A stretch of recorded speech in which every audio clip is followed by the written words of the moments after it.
Интернет булактардын өзүн ханзада деп айтууну жана бутунан үйүүнү талап кылган коркуткан жигиттин видеосу тараган.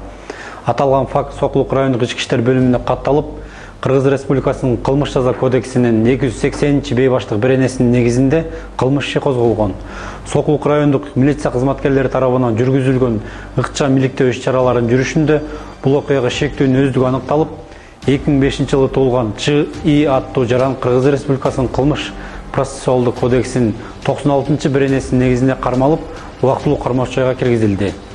Тергөөнүн жүрүшүндө бул кылмышка шектүү жарандын ушул сыяктуу дагы башка окуяларга тиешеси бар экени аныкталып, учурда кылмыштын курамы кылмыш жаза кодексинин 280 баштык беренесинин 138 уруп сабоо кыйноо беренесине которулду.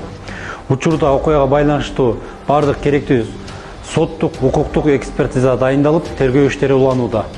Урматтуу жарандар, Чүй облусунун ички иштер баш карамалыгы ушул сыяктуу терс көрүнүштөрдү коомчулукка жайылтып тынчын албастан, тезинен милиция кызматкерлерине же 102 номерине билдирүүнү өтүнөбүз.